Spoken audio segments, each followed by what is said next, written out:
All right, welcome to The Explainer. Today we're jumping right into a really fascinating ancient technique. It's all about focus, awareness, and as some traditions claim, unlocking the incredible, untapped power of your own mind. So let's kick things off with a question. You ever feel like your own thoughts are just running the show? Like you're not really in the driver's seat, you're just being swept along by this nonstop river of worries and to-do lists and that constant internal chatter? Yeah, most of us have been there. So, what exactly is this third eye we're talking about? Let's take a look at how our source material connects the dots, from these really old mystical ideas all the way to modern physiology. And here's where it gets really fascinating. In tantric traditions, that spot right between your eyebrows is called the third eye. It's also known as Shiva Netra, or the eye of Shiva. Now, fast forward to today, and modern physiology tells us that in that exact same area lies the pineal gland, one of the most mysterious and least understood glands in the whole body. Coincidence? Maybe not. And get this, the source makes a really key point here. This eye, this center of potential, isn't broken or useless. It's not blind. It's just dormant. It's closed, basically waiting for a specific practice to wake it up and bring its abilities online. And we're not talking about some new age fad here. The text describes his technique as being incredibly ancient and powerful.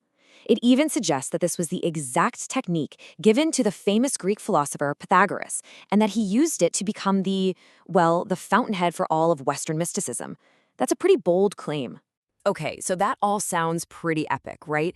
But how does it actually work?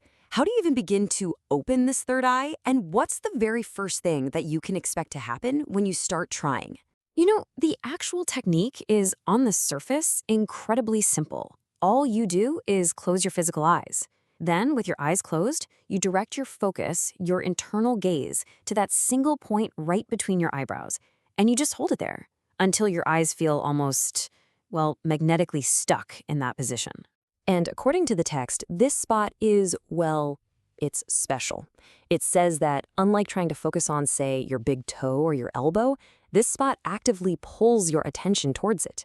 It's described as being hungry for attention, like a magnet, which actually makes it one of the easiest places in the body to concentrate on. And this is when the magic starts to happen.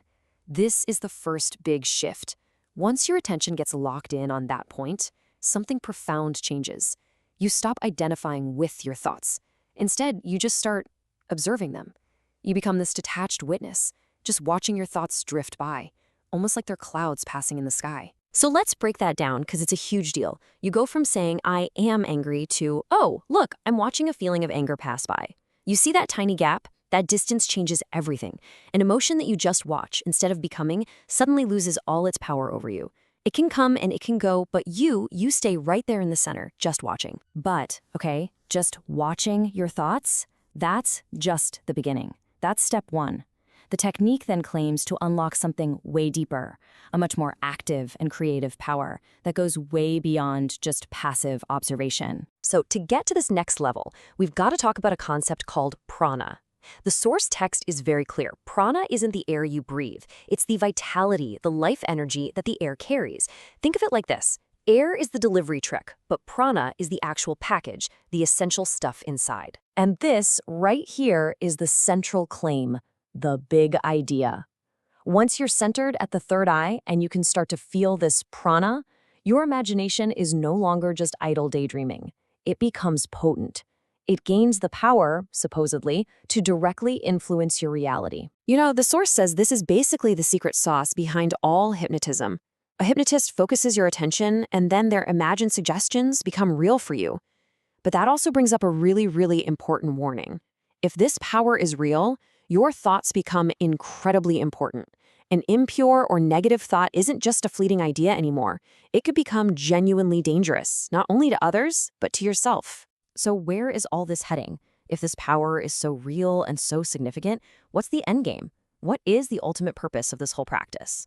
Okay, for the final piece of the puzzle, you're going to use that supercharged imagination we were just talking about.